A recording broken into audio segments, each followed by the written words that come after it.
I'm Denton Davidson with Gold Derby, and we're an awards website. So I just want to talk to you a little bit about what that means for you in terms of recognition, what that has in the past, because you're an Emmy winner. Thank you. So talk about that. What does awards recognition mean for someone like you?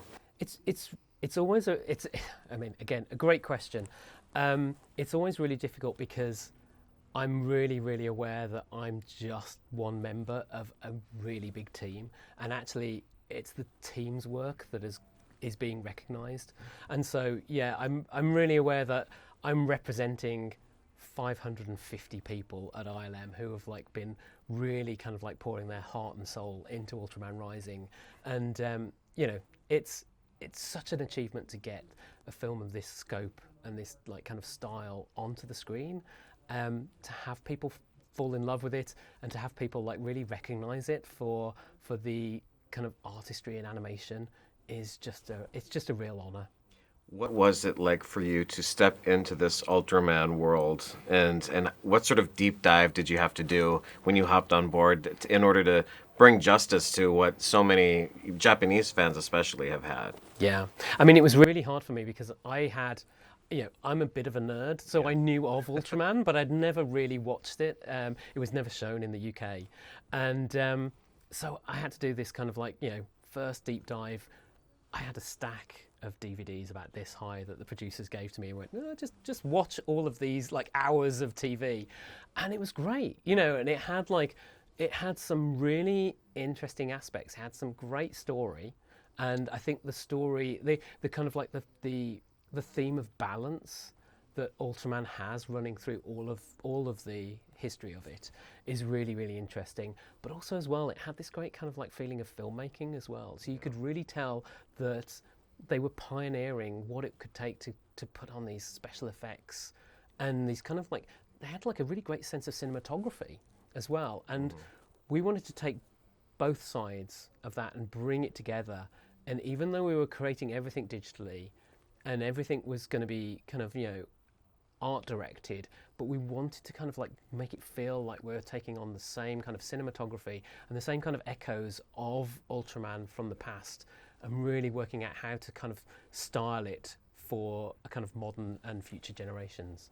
I was going to ask about that because you do. What is the difference between working on visual effects like this for an animated film like Ultraman versus something that's more live action like you've done before in like a Mandalorian? Yeah, I mean, I think it's scope and scale. You have to build absolutely everything from scratch when you're working in feature animation. There is nothing off the shelf. Everything is designed by the production designer and the art department, and you're making everything bespoke. And when you're dealing with something like Ultraman Rising, where you have a style as well, everyone thinks the style is maybe something that just gets applied afterwards. It's like, oh, it's just the way you paint the surface, or it's maybe the way you light it. Actually, it's the entire process. So it's the way you model something, it's the way you build your textures, it's the way you kind of develop your shaders, it's the way that the lighting works. Everything has to work in tandem for the style to kind of like really come into its own. And that was one of the real challenges where you were having to kind of like negotiate across all of these different departments and getting them all talking together and really kind of innovating, doing something this kind of styled is something quite new for Industrial Light and Magic, and we really were excited by the challenges involved. And what about the challenges involved in the characters for this? I mean, we're wearing these awesome Emmy pins. People really love this character in Love Emmy. particular. But Emmy and Ken and just developing this cast and working with the animators, what's that collaboration like for you? Yeah, it's a real honour, and it's great where you have people who have got like such an eye for performance. So working with Shannon, who is a character designer as well, and designed the characters for the movie. It was great, kind of like understanding what the kind of general shape, what the kind of like performance was going to be, but then giving the animators the tool set to really take those performances to the next level, and seeing where the animation was taking it was just unbelievable.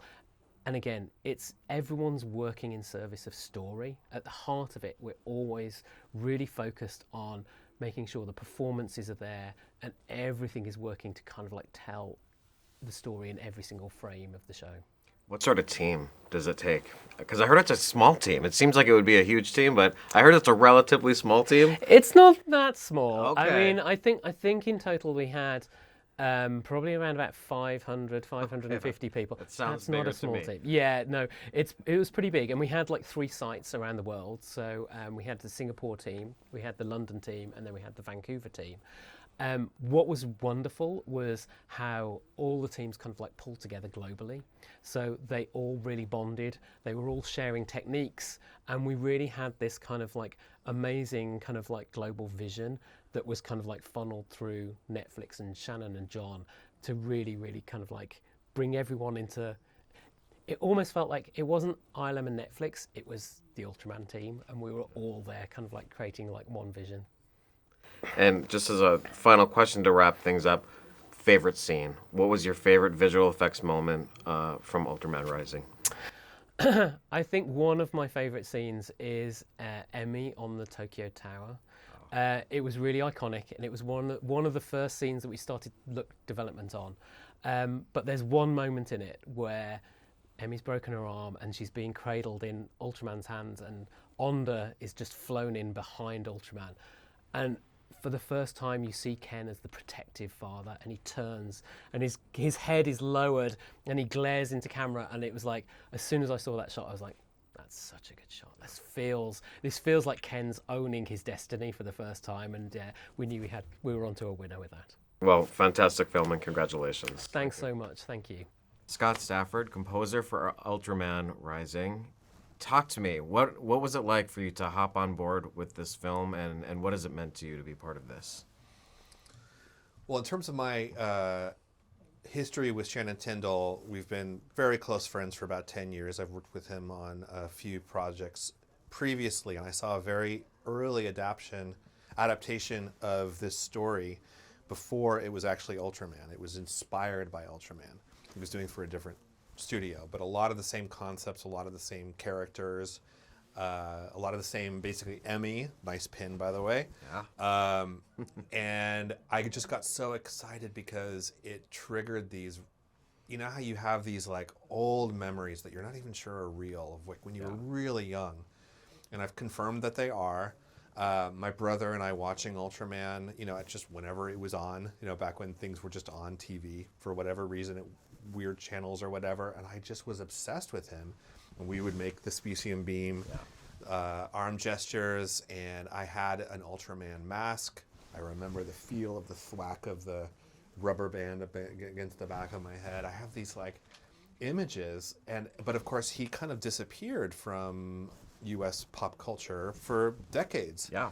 And when I saw that he was working on it again, and when I saw that it became not just homage or inspired by what it became actual Ultraman that he was doing for Netflix and working with Tsuburaya, I was just like, oh my God, I would be the luckiest person alive if I could work on this project. And fortunately, I started work on it. It was 2 weeks before the beginning of the pandemic. It was all the way back in February 2020. Wow. So the fact that I could jump in and start writing music before animation, before visual effects, when they were still working with different actors, it was just such a neat process to be part of. You hadn't seen a whole lot of it before you started composing the music for it. That's right. So how does that start then? How does one compose music in your head? Because for someone that's not as musical like myself, it's baffling to me that you can just create songs. So I'll tell you really quickly the first 3 things that I did. The first was I knew that I needed to really honor the legacy and use the original theme from the original, from 60 plus years ago. Okay. From the original series. The da da da da. I needed to pull that in somehow. And I needed to figure out, how do I make that sound modern without sounding like I was like kind of forgetting the point of the theme to begin with. So I did a few treatments. Sent videos of me kind of explaining it and showing it against picture, just drawings. And Shannon sent it to Tsuburaya, and they approved. And so I was just like, oh my God. So that was number 1. Number 2, Gigantron, I just fell in love with her right off the bat. I wrote her theme very, very quickly, and that was just thinking I needed a sound of a roar coming from a real instrument. I wanted it to be played by a human. I wanted it to not be something that you could write really well with a computer. It needed to be played by a human being, sound classic, timeless. So that was the next thing I did. And then the third was actually I was working with the concept art, not image, not storyboard, the concept art that you're seeing in this poster right behind me, originally created by our amazing art director, Sun Min In, which is just the emotional scene of the birth of a child and her saying the first thing a newborn baby, whoever is in her line of sight is going to be mom. The second, and seeing that moment of a father or a father figure looking at a baby the first time. And that allowed me to score the first scene, which I then, which was the death of Gigantron and the birth of Emmy. Wow. I did that when it was just a very early storyboard. And amazingly, thank God, they pretty much kept it the same. I mean, it looks a lot more beautiful, there's animation, and it looks incredible, but at its heart, it's the exact same scene that I saw as kind of a storyboard slideshow 3.5 years ago. Is that pretty typical for you to create themes for characters, or does it depend on the project that you're working on? Good question. I think a lot of people assume there are musical themes. You always use musical themes, but in modern score, it's not true necessarily. In fact, it's a little bit more of a traditional thing to do. And that was my first kind of thought process, was like, do I use themes? And when I read the script and I saw the emphasis on this being a story about family, a story of legacy, of a multi-generational family story, I was like, yeah, this is going to be in many ways modern, but it's going to be at its core like a very classic, timeless movie score with themes to it. So yeah, that was the process there. The other night I learned we have a film in common that we love, and it's Pee-wee's Big Adventure.